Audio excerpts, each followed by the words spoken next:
Hello, hey, welcome to MadFad's Lab.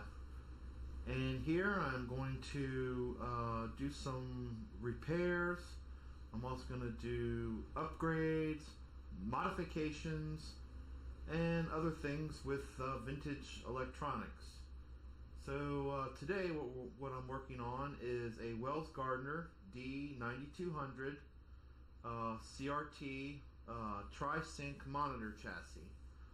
And the reason why I like to get this going is the fact that it is a tri-sync monitor, and that means it will work on CGA, EGA, and VGA resolutions, which is very useful when retrofitting some of the older arcade machines, especially the ones that use the EGA or medium resolution.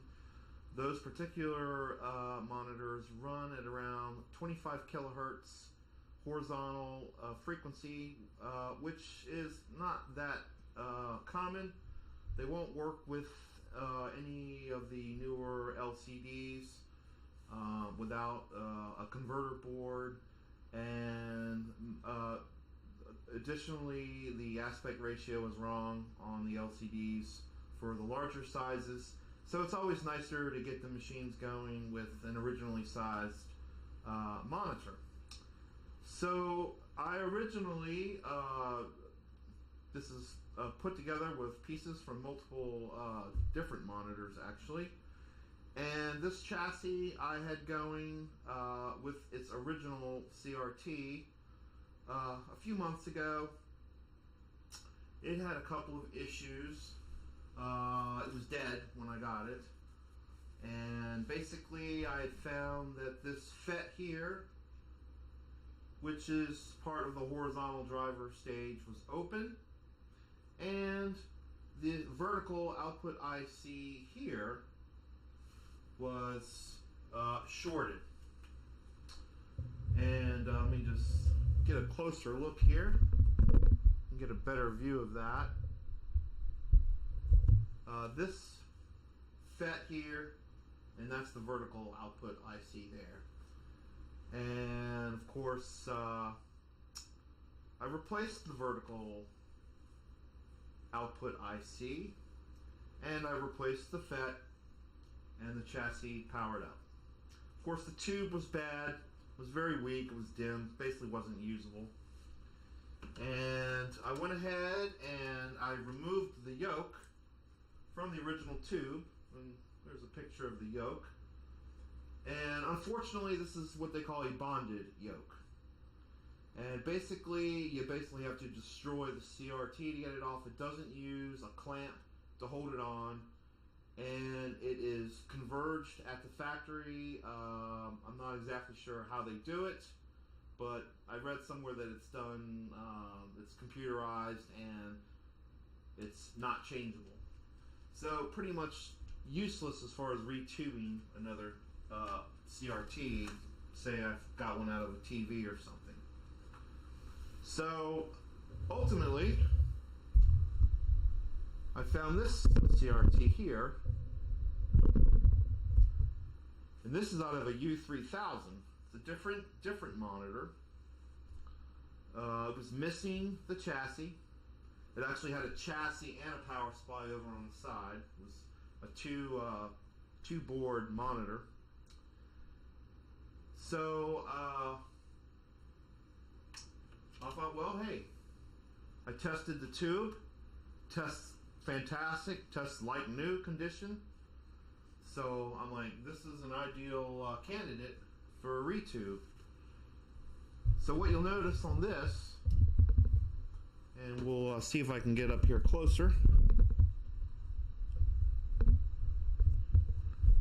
is this guy's also, that right there is what you call a bonded yoke. You'll see there's no clamp on it to hold the yoke in place, and this ring around here is what they magnetize to actually do the convergence. Most monitors will have an assembly like this on the end, and then you move the rings to do the convergence. So I really don't like the bonded yokes, but since this CRT tests like new, I'm like, okay, well, let's go ahead and see if we can use it. So the first step to do that was, of course, to see if it's compatible. So what's very important in choosing a yoke for compatibility, especially with the higher scan rates, it's a little bit more forgiving on the lower frequency monitors, the 15.7 kilohertz scan rates, but on the medium and the VGAs, it's more critical. So first thing you want to do is you want to test the inductance of your yoke. So basically I'm going to get set up here, and let's move the camera over and I'll show you how to do that. Pretty simple. And let me go ahead over here. And of course this thing doesn't want to cooperate now. This is a new setup, so I'm kind of learning as I go along here. It does not want me. Anyways, let's just come over here. Oh, there we go. Alright, so I'm kind of focusing on the meter there. So what I have here is an inductance meter, and there's my yoke. So there's basically two windings on this. There's a horizontal winding and a vertical winding. So let's turn this guy on. Hopefully that will show up. Yeah, I guess you can see that. Alright, so first thing I want to do is I'm going to test the horizontal. Horizontal is usually the red and the blue. So let's just go on here, put my meter on this.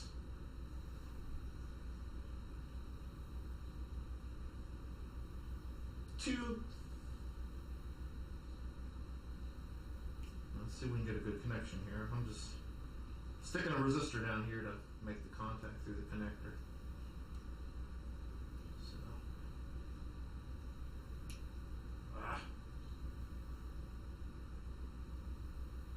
that's about 240 microhenries. Okay. So now let's come over and do the same thing on the U3000 chassis. Now the connector actually is broken on this one, or maybe it originally was split in two. Some of the monitors use different connectors. So let's go back there. And I'm in the way of the camera. Alright, now I'm checking the one that's actually on the U3000 chassis.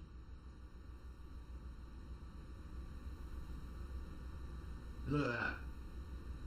242. That is pretty much an exact match. And that's what you want. That's going to be a good candidate. Now that's the horizontal winding. Now on the vertical winding, it's a little bit more forgiving, because all three scan rate monitors sweep the vertical at a 60 hertz scan rate. So there's not as much deviation there. So it's a little bit more, you have more leeway in variances in the vertical. So let's check the D9200 vertical winding. And we got 4.84. Let's check that again.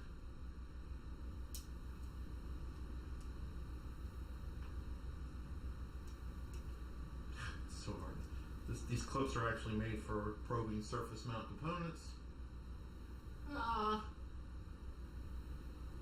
5.8.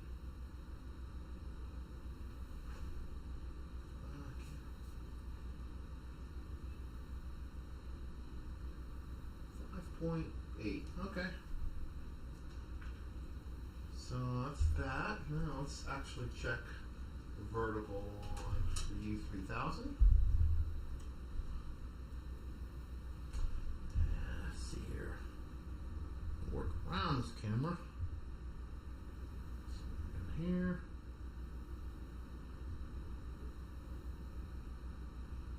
So it's different. 6, a little over 6. So the vertical is not an exact match. So I'm suspecting that we will have problems with this. Plug this vertical back in.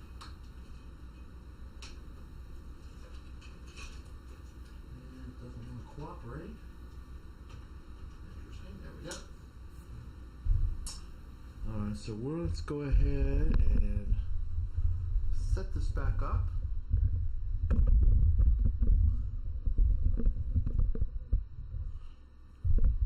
what I'm going to do now is I'm going to reassemble this.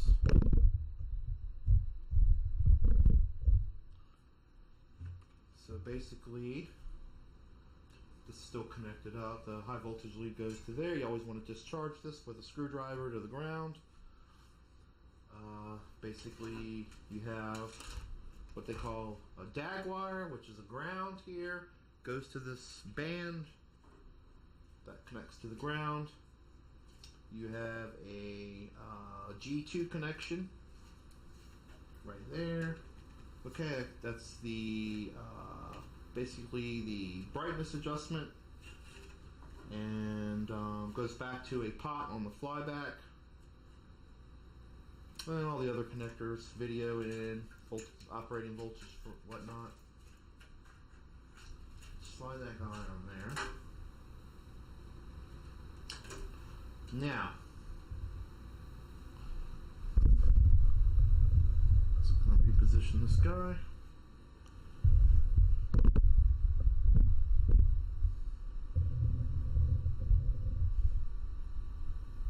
Now one more thing. I actually had this chassis powered up after I swapped it over, and I was in the middle of testing things and it died on me. And man, I was like, man, these things are really flaky. And I was probing around, and I noticed that I had lost it. Basically, the chassis was dead, no high voltage, and I was not getting any output pulses on the horizontal output chip here. This right here is the sync chip, and it was getting 12 volts, no output. And I put my finger on it while it was running, and it was hot. So the chip it decided to go. So anyways, I put a new chip in it, and we're ready to power the monitor on. Everything's hooked up. Okay, and over here I have a pattern generator. Okay, and I'm using that to generate my video signal. So let's go ahead and power this thing on and see what happens.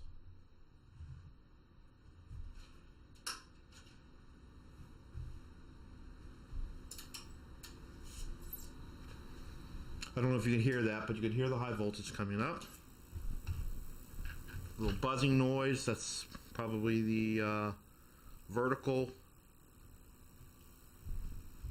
circuit. I'll zoom out a little bit and I'll see what we can get here on the front. And nothing. Alright, so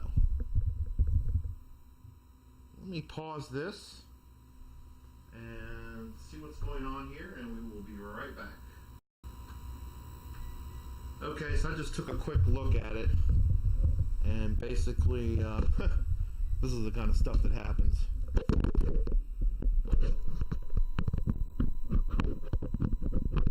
Basically what has happened here is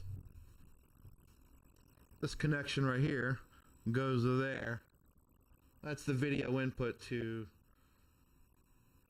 the neck board, and basically that connector doesn't actually fit properly. It's kind of a I don't think it's the right one. This is the original one, and one of the wires broke on it, so you can see that. So rather than recrimp that, which I will do, I just wanted to get the thing up and running, so I went ahead and kind of jammed that one in there. So let me see if I can get this back in. It doesn't really fit perfect.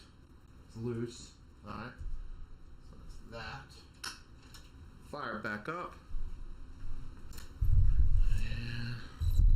And come back up to the front of the thing. And let's see what we got here. My cables really aren't long enough here. Okay. So that's what it looks like.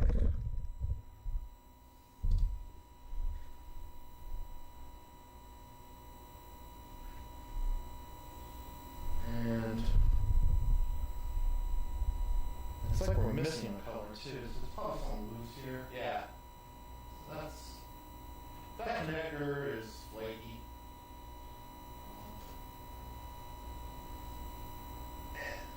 It's just, there we go. There we go.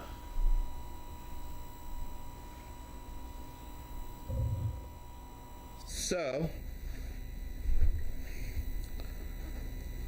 what you can see here is kind of what I was expecting. And basically, the monitor is working,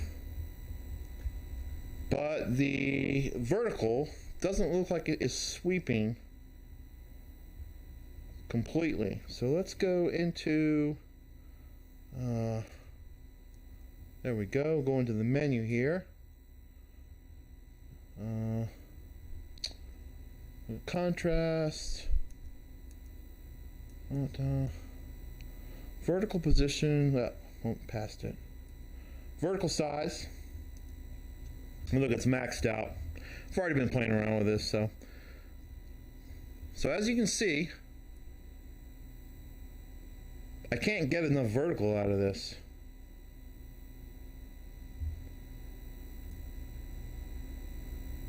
It's maxed out, and it's not sweeping all the way. So that is because of the yoke mismatch.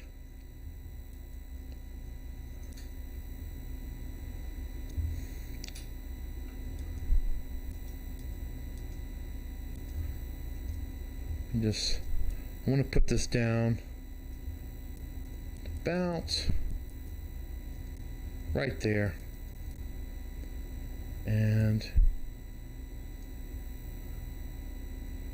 probably what I'm going to want is at about that setting I should have full screen, and then I'll be able to tweak it down or tweak it up, maybe even a little less here. Okay, so let's get out of that, and I believe you have to go to here to store it. Maybe not. I think that just recalled the original settings. So let's go back. It's been a while since I've messed with one of these. Back to mode, go to that one,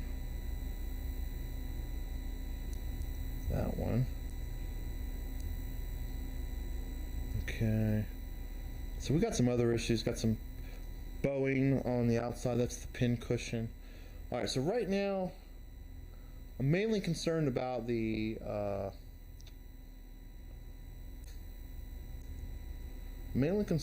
vertical height.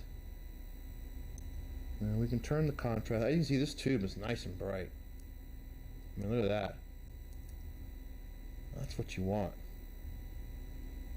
This thing has got a lot of life left in it. And from what I read online, the U3000s were just really unreliable. So mostly what happened is the original monitor died a long time ago, and this CRT's just been sitting around for ages. Alright, so let me pause this. I'm going to come back and I'm going to show you what I'm going to try to do.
Okay, so we're back on the monitor. The D9200 Wells Garnder with the tube swap. And I've got the resistance boxes hooked up. Let's see, we might get a little shot of them. I'll be adjusting those right there. Wow. Watch what's going on with the monitor. So of course, I'm just going to do this gradually. So I was pretty sure I had to reduce the resistors to increase the gain. So let's see what that does. Well, actually that's... so that's causing... I see what's happening. So it's increasing the gain, but it's also causing an offset. So do that.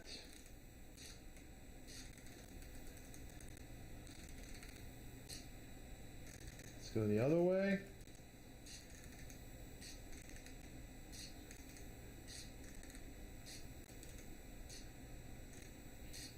Okay. That's a little better.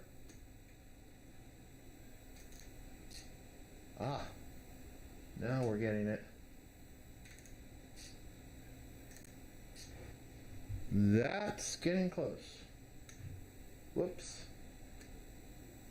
So we can't do that, so let's take that guy up. Way too high there.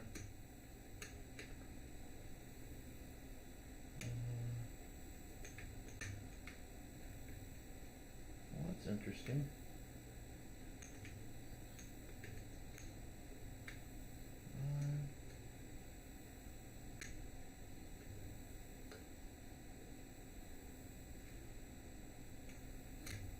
Boy, I'm really torturing this chip.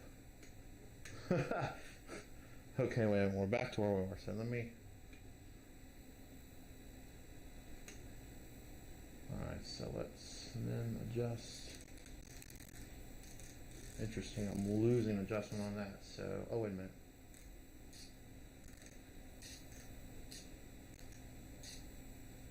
Well, we got a full screen there. So let's see how the monitor adjustment actually works now. So let's go to mode.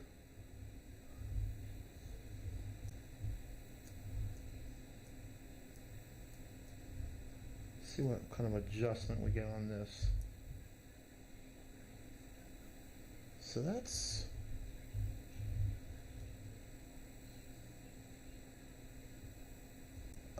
I think it's too high. But we're almost there. Let's I'm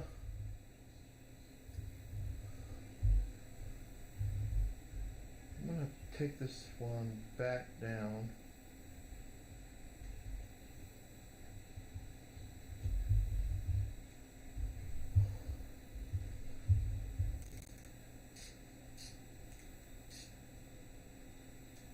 I think that's probably a good compromise there. So let's go back into the settings. And let's see how much range we get on this now.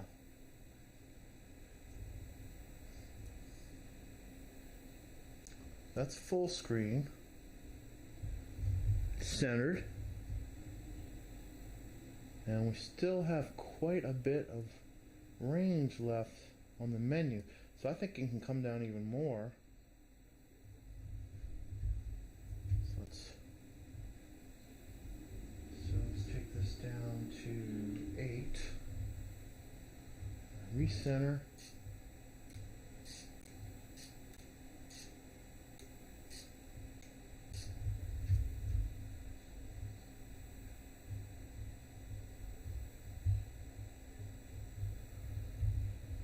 Back to our mode.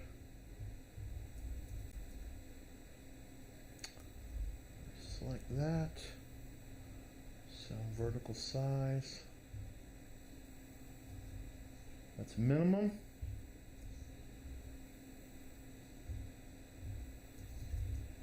maximum, right, pretty much right where we want it. I think that's good. That is good. Well, one thing I did notice, it's not centered, but we have adjustment here too. So let's see how this, so we're halfway on that, so that's perfect. So we can go up.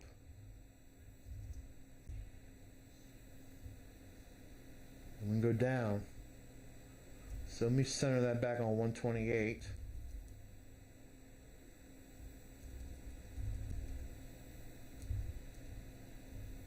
That's halfway. And the raster is not exactly centered. So let me, that's right there. That's perfect. So here are going to be our resistor values that I'm going to swap back into the board. And of course, these aren't the exact values.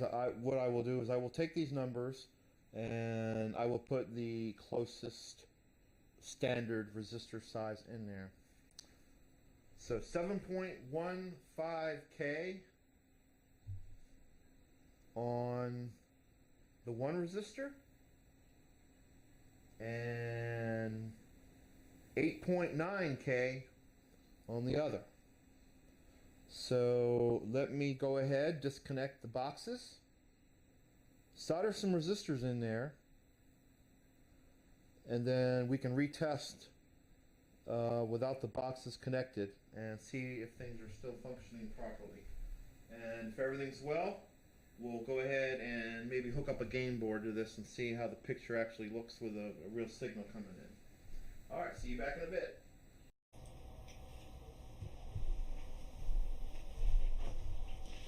Okay, we got the Wells Garnder D9200 chassis connected back up. I replaced the resistors. I ended up with the following values to match the D9200 chassis to a U3000 CRT. R311 changed to a 10K, and R336 I changed to a 6.8K. It's not exactly perfect. I might tweak it a little bit, but let's go ahead and see what it looks like with a board hooked up to it.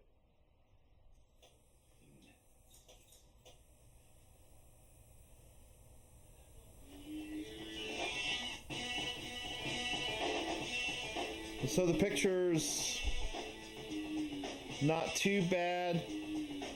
There's something going on in the video. I noticed when I was going through the menus that everything I can adjust everything except the brightness.